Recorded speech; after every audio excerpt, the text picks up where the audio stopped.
welcome back. October 8th. Now, we had a choice today of doing two things.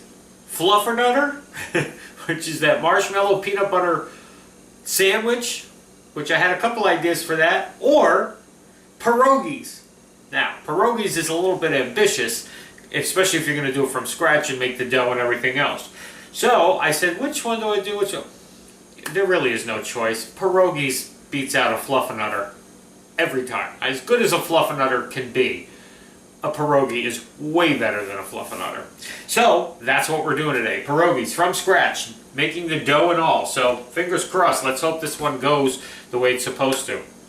Now, it's not really, I researched a bunch of them, and granted, there's, like I always say, there's a million different recipes for everything. So this is not the be-all, end-all of pierogies, and I'm sure some Polish grandmothers out there are like, oh no, that's not how you make pierogies. Look, this is one of the recipes I found. It seemed kind of easy, so I try to find that too, so that way for you guys as well as for me, that we can try something that's not too complicated. Then, you know, if it comes off really good, then you improve on it as you make it over and over and over again. But anyway, this one seemed pretty easy, so there's not a lot to really do here. Three nice big, we're going to do potato and cheese. I bought a nice shredded sharp cheddar, okay, because that's the kind of cheese I want in my pierogi. I'm boiling now some potatoes, because you got to make your filling ahead of time. You got to refrigerate that. It's got to be cold when you're scooping and putting it inside your pierogies. So I'm boiling my russet potatoes. I have three nice big russet potatoes, or you can use like 6 smaller ones, but use that ratio, you know, 3 nice big russet potatoes. Cut them up, get them in your boiling water, get that going, okay, because we got to cook those so they're tender, and then we're going to rice them to make them really nice and smooth of a filling. Okay, so in my mixing bowl here, we're going to do start the other part. We're jumping right in today. Okay, 4 cups of flour. I'm going to use my mixer. Now, a lot of the recipes I saw, they did this by hand with the dough, but isn't that what the dough hook on this thing is for? It's to make dough? I mean, I don't know. I'm going to try it with my dough hook. Hopefully it works. If not, we're going to roll it out and knead it and whatnot later anyway. So anyway, 2 cups of water. Oh, sorry. Half a teaspoon of salt I'm going to add to my flour and just whisk that in there. So that's mixed in. In my bowl here I have 2 cups of water, 2 eggs. Okay? Just going to mix that together. Okay? That's good. Okay. Mixer. Dough hook. Start it on low. And just slowly add your wet to this. And then you're just going to let it go and knead until it all comes together and you have a nice smooth dough. Now later on you'll be able to see if you think it's too dry, you'll add a little more water. If you think it's too wet, add a little more flour. But you just want a nice smooth dough. Oops. Saw that coming. Don't you love when I have those little mistakes on here? I know you all laugh. I know you all sit there cracking up. I laugh too, see? Alrighty, so we're going to just let this go and knead for a while until, you know, I'm assuming about maybe 10 minutes or so, until all of this comes together and it's a nice smooth dough that we have in our bowl. Okay, I'll be back to show you that. Okay, so my dough is pretty much ready. Just a little note, I had to add probably about another 3/4 cup to almost a cup of flour because it was just way too wet and sticky. Make sure you cover your hands with some flour or you're going to get lots of stuffed dough to your hands because it's still kind of tacky. I mean, it's not runny. It was runny when I was adding that other flour. But let's just get this all out of here. As you can see, it's very tacky. Okay. It's plenty kneaded from being in the bowl and the machine doing all the work and kneading it for you. So I'm just kind of making sure it's all nice and soft and together, which it is. It looks perfect right now, okay? So I'm just going to sprinkle that extra flour I had there. I'm just going to put this in a bowl and cover it and just let it rest for about a half hour. In the meantime, we're going to get our filling ready and get that in the fridge because that's got to go. So let's get our potatoes are all done here. Our ricer, if you don't have a ricer, it's a fun little tool to have. You can basically mash your potatoes. It's great for potatoes. I mean, you can use it for other things too. My mom had a really old-fashioned one from years and years and years ago. I remember as a kid, that's when she would do shepherd's pie. That's how she would do the topping on the shepherd's pie with the ricer. So it was like these, and then put it under the broiler and you'd get these nice crispy brown little potato stringy things.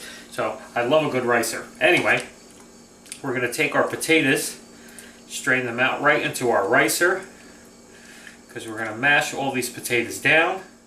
So there's all our riced mashed potatoes. And now I'm going to add 8 ounces of sharp cheddar cheese to that, okay? We're just going to mix this all together. And I just added a little bit of salt and pepper to this, just to kind of give it a little bit more seasoning. But there you go. You're basically making cheesy mashed potatoes. Now the trick is though, you're going to refrigerate this and get it cold, so that way it's stiff and easier to work with. And then we're going to use our cookie scoop, our little one, and we're going to scoop and drop in our filling into our discs that we got to make with our dough.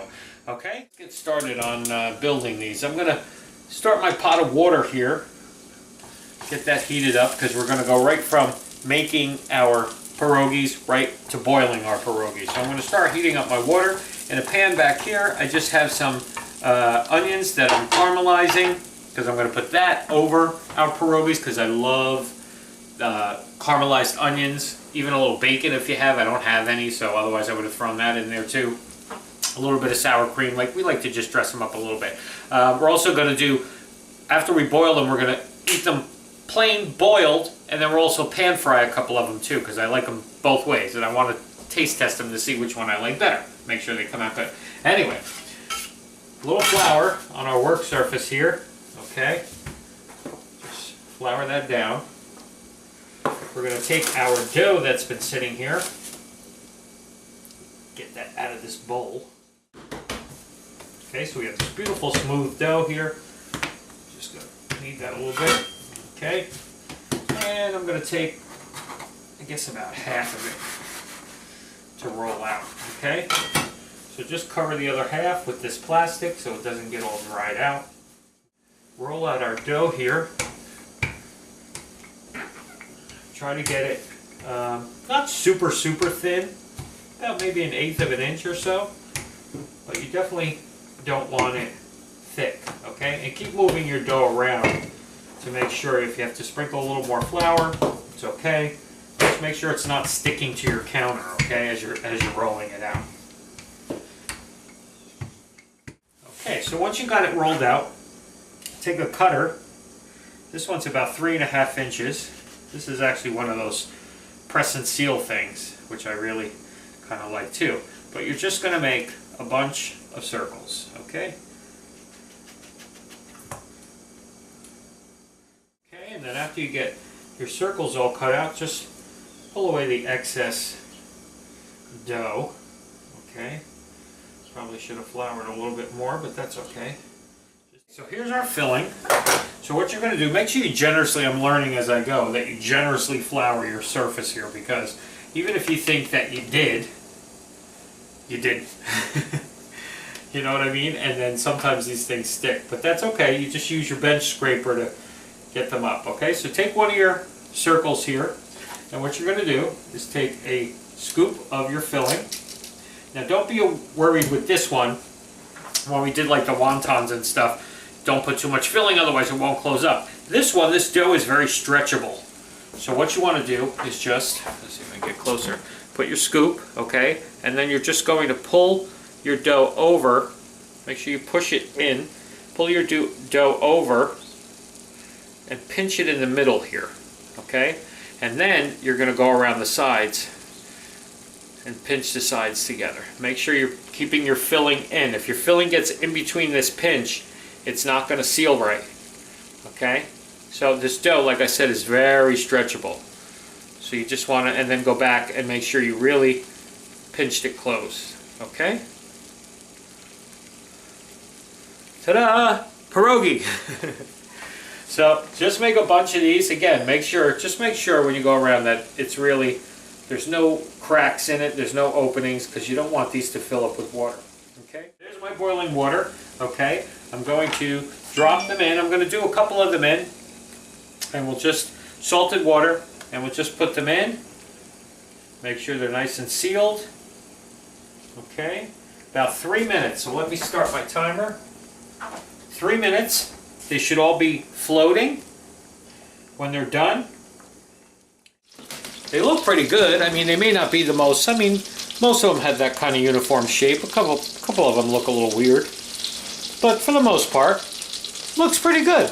All right, so I'm going to take half of these and I'm going to saute them in my pan over here. The rest of these I'm just going to freeze for a future date because I just want to get to the tasting part of this and try it. So let me shut off my water there because I'm not going to boil any more today. I'm just going to pour them with the rest. I just wanted to show you how to do this today. Okay, so there's my pan. Let me switch it of butter there. Okay, and I'm just going to saute like 3 of these in some butter. Okay. Okay, see? Sour cream. Our caramelized onions. These are the just boiled ones, and these are the pan-fried ones. Pan-fried, just boiled. So we're going to try them both because I want to see if they both taste equally as delicious, okay? So there's our beautiful pierogi. Nice filling there. Give me a little bit of the onion and a little bit of sour cream. They're probably going to be hot.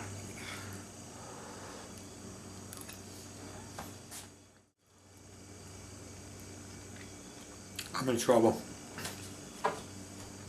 Oh my god. These are so good right now. Oh my goodness. If I would have known pierogies were this easy to make, I would have been making these things for years. And now I'm going to. Oh my god. And that's just the boiled one. I haven't even tried the crispy fried one yet. Oh. This is good. Both really I actually think I like just the boiled ones better than the pan fried ones. And I always pan fry my pierogies when I store buy them or whatever. I've never, okay. Remember with bread, sourdough bread, I said I'll never buy a sourdough bread again. I will never buy store-bought pierogies again. I'm telling you, because this was so easy to do. I mean, it's a little time consuming. It's probably a project that you'd want to do like on a crappy rainy day. If you're like, let's make something today. And because it makes so much, you can make a whole batch to just put in your, like I said, in your freezer and you have them for when you want. But I know now too, like what I would do is I would make the filling the day before so it's already in the fridge. So as soon as my dough comes together, which is in what, I mean 20 minutes, 30 minutes in the mixer, you make your dough and you let it rest for 15 minutes. So in 45 minutes to an hour, you're assembling, because your filling will be ready, and boiling the water and making, so in an hour you can be making homemade fresh if you just do a little of the prep ahead of time, you know? Oh my god, everybody, gotta do this. Pierogi day. If you know a place that makes them really good, go get them, but try it. Take the plunge and try to do the stuff that we do here. Really easy, super easy to do. All right?